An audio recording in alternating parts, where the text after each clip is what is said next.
ආයුබෝවන් සුබ දවසක්. අද අපි ලිමිනරා භූගෝල විද්‍යා පාඩම් මාලාවෙන් කතා කරමු 10 ශ්‍රේණිය දෙවැනි පාඩම පෘථිවියේ ප්‍රධාන භෞතික ලක්ෂණ. එතකොට මේක අපේ වීඩියෝ මාලාවේ දෙවෙනි වීඩියෝ එක. එතකොට මේකෙදි අපි කතා කරන්නේ පෘථිවියේ මත නිර්මාණය වෙලා තියෙන ප්‍රධාන භෞතික ලක්ෂණ. නැත්නම් භූ විෂමතා ලක්ෂණ මොනවද කියන්නේ?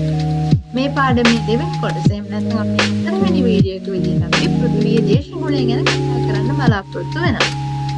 ඉතින් දේශගුණය ගැන කතා කරන්න කලින් අද අපි කතා කරමු පෘථිවිය මත. එහෙම නැත්නම් මේ පෘථිවිය කියන ග්‍රහලෝකය මත නිර්මාණය වෙලා තියෙන විවිධ භූ රූප ලක්ෂණ මොනවද කියන්නේ. ඒ කියන්නේ කඳු වැටි, සාණු, කඳු, තැනිතලා, ගංගා මේ විදිහට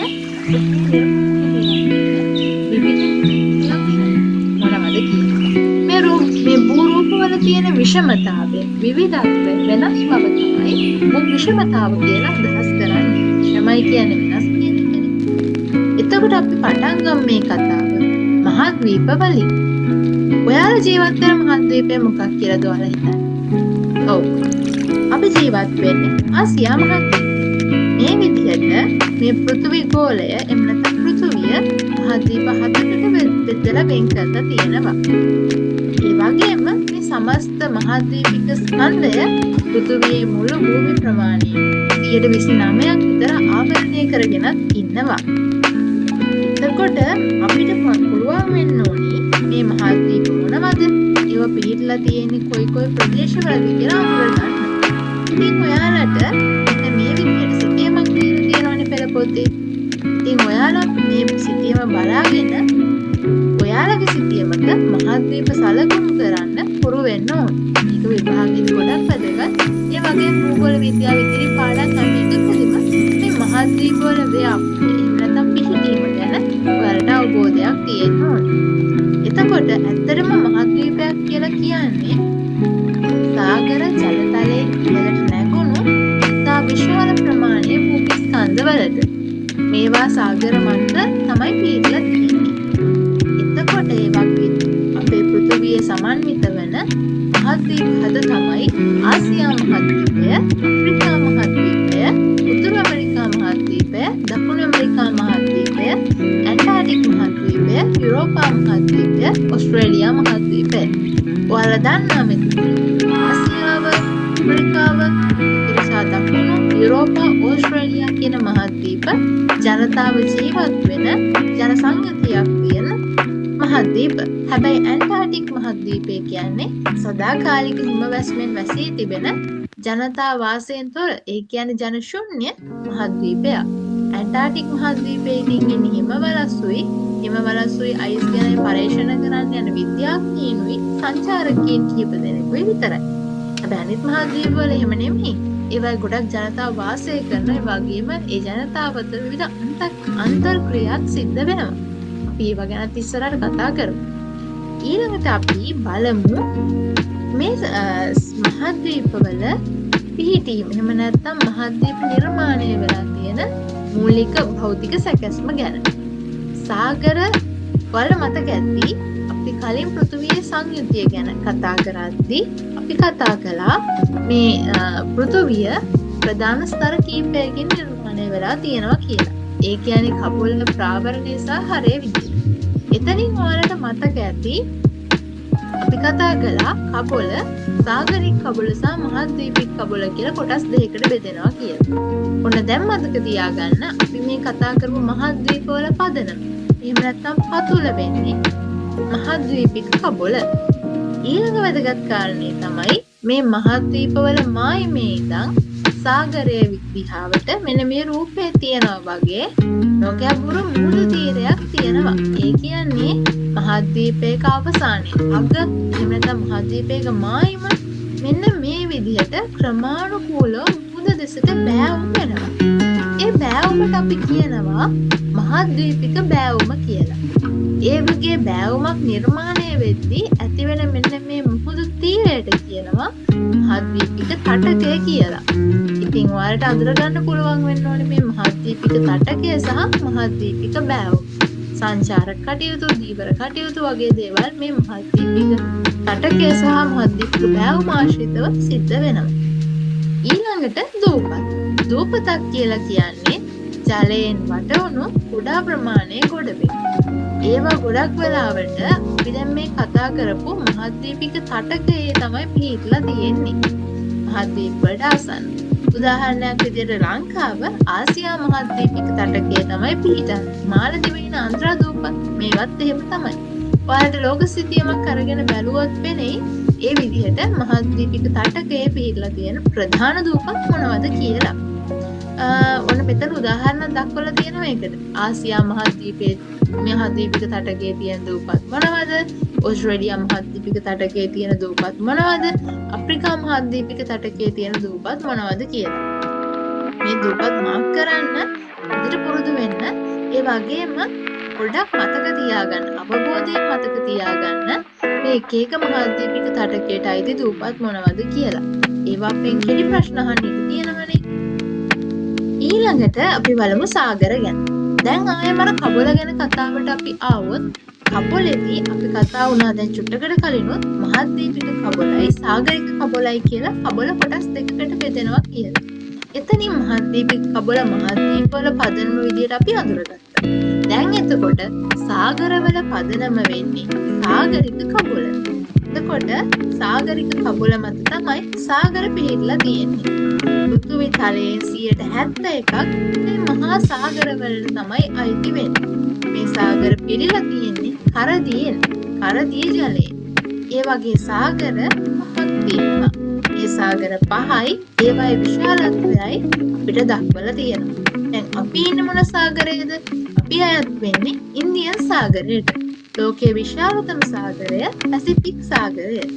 ඒ වගේම මේ සාගරවල විශාල ආගාධ පිහිටලා තියෙනවා. ඔයාලට පේනව නේද රූප සටහනකින් මේ ආගාධවල පිහිටීම දක්වලා තියෙන ආකාරය. මේ වගේ ආගාධ කීපයකුත් අපේ පෙළ පොතේ වුණ අපිට නම් කරලා තියෙනවා. පෙළ පොතේ හරි සිතියම් පොතකින් බලලා හරි නැත්නම් Google වලින් බලලා හරි මේ ආගාධ පිහිටලා තියෙන්නේ කියලා පොඩ්ඩක් බලන්න. ලෝකේ ගැඹුරුම ආගාධය මරියානා ආගාධය. ඉතින් මේ ආගාධවල ජීවත් වෙන්නේ ක්ෂුද්‍ර ජීවීන් ආන්තික පරිසරවල ජීවත් වෙන්න හුරුුණු කුඩා ජීවීන්. ආන්තික පරිසර කියන්නේ සාමාන්‍ය තත්ත්වයට වඩා වෙනස් කටුක පරිසරවල. ඊළඟට මුහුදු. දැන් මේ සාගරවලට සම්බන්ධ වෙච්ච එහෙමත් නැත්නම් ගොඩබිම් වලට සම්බන්ධ වෙච්ච ඒක අර්ධ වශයෙන් වෙන්න පුළුවන්, සම්පූර්ණයෙන් වෙන්න පුළුවන්. කොහොම හරි මේ සාගරයේ ගොඩබිමුයි දෙකයි එක්කම සම්බන්ධ වෙන කරදිය ප්‍රදේශ තමයි අපි මුහුදු විදියට අඳුනගන්නේ. එතකොට මේ මුහුදු අපිට වර්ග කීපයකට බෙදා ගන්න පුළුවන්. උදාහරණයක් විදිහට සම්පූර්ණයෙන්ම ගොඩබිමින් වටවුණු දූපත්. අර කලපු වගේ. හැබැයි කලපුවකට වඩා මේක ගොඩාක් විශාලයි මුහුදක්. හැබැයි කලපුවක ස්වරූපයක. මුහුදේ වට වෙලා තියෙනවා. ඇස්ටියන් මුහුද, එරල් මුහුද වගේ මුහුද එකට උදාහරණයක්. ඊළඟ අර්ධ වශයෙන් ගොඩබිම් වලින් වටවිච්ච අර සම්පූර්ණයෙන්ම කව වෙලා වට වෙලා නැහැ. එක පැත්තකින් සාගරයත් එක්ක සම්බන්ධ වෙන හැබැයි අවකාශයෙන් පැති තුනකින්වත් ගොඩබිමින් වට වෙච්ච පංචදරණී මුහුද, රතු මුහුද, කම් මුහුද, ජපන් මුහුද, බෝල්ටික් මුහුද වගේ මුහුදු අපිට මේ ගොඩට ගන්න පුළුවන්. ඊළඟ සමහර තියෙනවා කෙලින්ම සාගරයත් එක්ක සම්බන්ධ වෙන උදාහරණයක් විදිහට අරාබි මුහුද, චීන මුහුද වගේ මේවත් මාක් කරන්නම් අපි ඉගෙන ගන්න ඕනේ. ඔයාලට මෙන්න මේ විදිහට සිතියම් වලින් දක්වලා තියෙනවා. ඊළඟට කඳු වැටි. කඳු වැටි කියන්නේ මුදුන් කිහිපයක් සහිත එක එක විදිහේ බෑවුම් තියෙන ඉහළ උන්නතාංශයකින් එක දිගට විහිදෙන බූ වැටියක්. රූපයක්. ඒ කියන්නේ තව ටිකක් සරලව අඳුරගත්තොත් කඳු කියන එක ඉහළ උසකින් පිහිටලා තියෙන්න ඕනේ. උන්නතාංශය කියන්නේ උසනේ. ඉහළ උසකින් පිහිටලා තියෙන කඳු මුදුන් කිහිපයක් තියෙනවා. කඳු වැටියකට කඳු මුදුන් කිහිපයක් තියෙනවා. ඊළඟට එක එක බෑවුම්. හරිම ඍජු බෑවුම්, දල බෑවුම්, ඊට පස්සේ ටිකක් අඩු බෑවුම්, මේ විදිහට එක එක විදිහේ බෑවුම් තියෙන දිග දුරක් එක දිගට විහිදෙන රූපයක් තමයි අපි කඳු වැටිය කියන්නේ. කන්දක් කියන්නේ එහෙම නැති තනි මුදුනක් තියෙන එක බෑවුම් ඒකාකාර බෑවුම් තියෙන ඉහළ උන්නතාංශයක භූරූපයක්. හැබැයි කඳු වැටි කියන්නේ කඳු ගොඩක් එකතු. ඒවට අපි කියනවා කඳු පද්ධති කියලා. මේ වගේ කඳු වැටි ගොඩවල් එකට එකතු වුණාම ඒක ලොකු කඳු පද්ධතියක්. ඔයාලා අහලා තියෙන හිමාලය කඳු වැටි, හිමාලය කඳු පද්ධතිය, රොකී කඳු වැටි, ඇන්ඩීස් මේවා අතරම කඳු වැටි කඳු පද්ධතිය. මොකද ඒවයි කුඩා කඳු වැටි විශාල ගණනක් එකතු වෙලා තියෙනවා. ඊළඟට සානුවක් කියන්නේ අපි කියනවා සානුව යන සමභූමිය කියලා. ඒකේ හැඩේ මෙන්න මේ වගේ.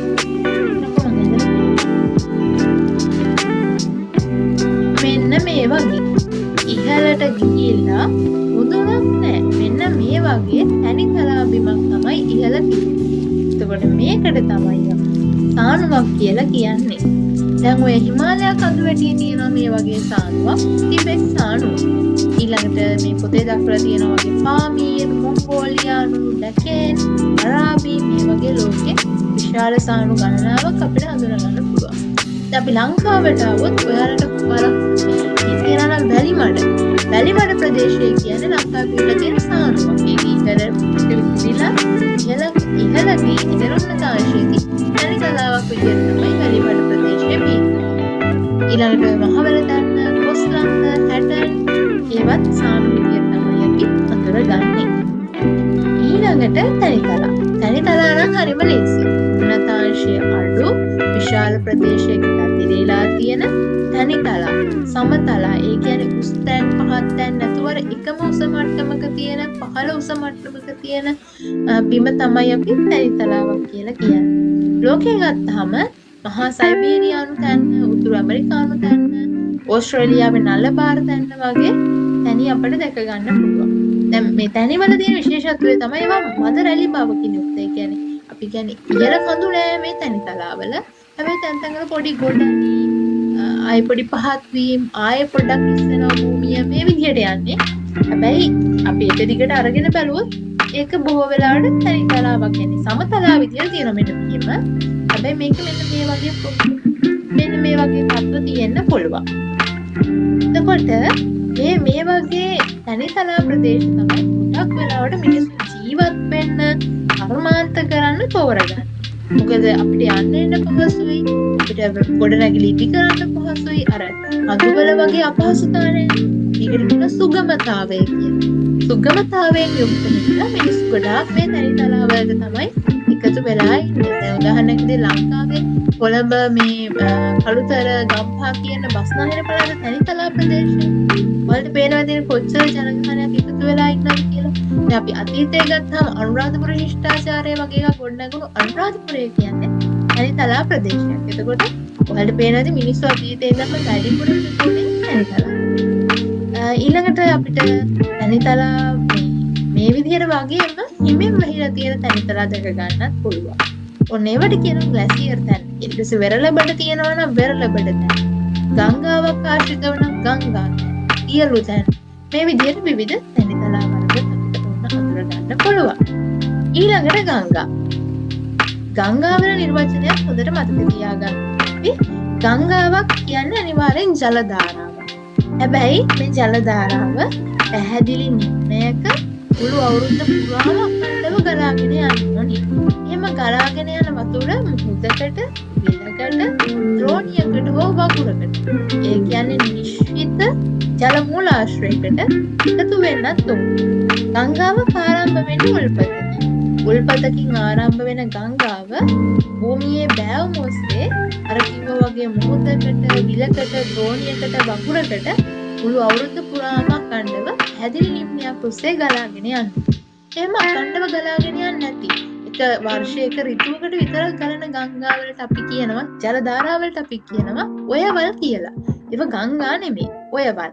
හැබැයි අවුරුද්ද පුරාම ගලනවා නම් ඒවා ගංගා. ලෝකයේ ප්‍රධාන ගංගා තියෙනවා. ඒ වගේම ලංකාවෙත් ගංගා ද්‍රෝණි 103ක් තියෙනවා.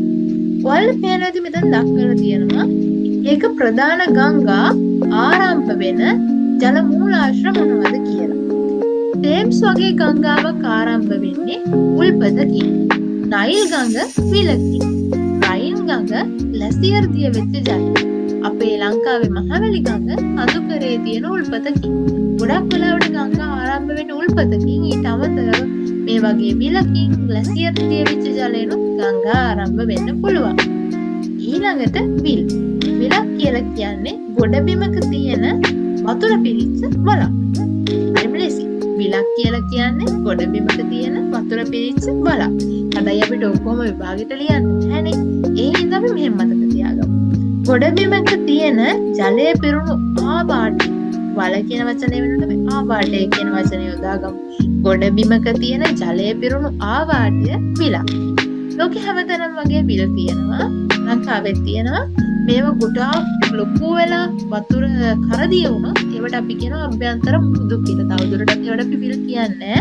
එතකොට ලෝකෙ තියෙන ලොකුම විල තමයි සුපීරියර් විල. ලෝකෙ උසම තැනක තියෙන ටිටිකාකා විල.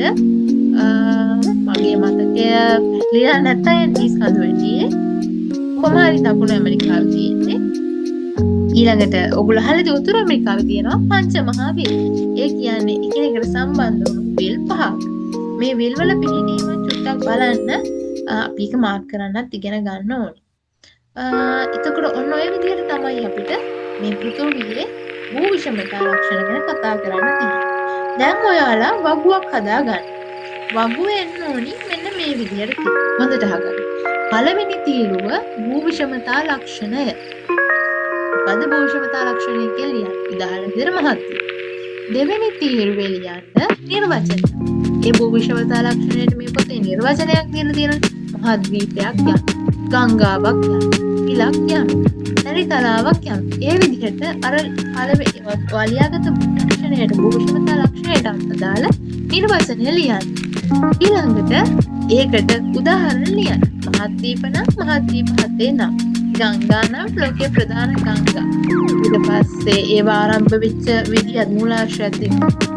ඊට පස්සේ සාගර නම් ලෝකයේ ප්‍රධාන සාගර. මේ විදිහට ඒ අදාළ භූ විෂමතා ලක්ෂණයට උදාහරණ ලියන්න.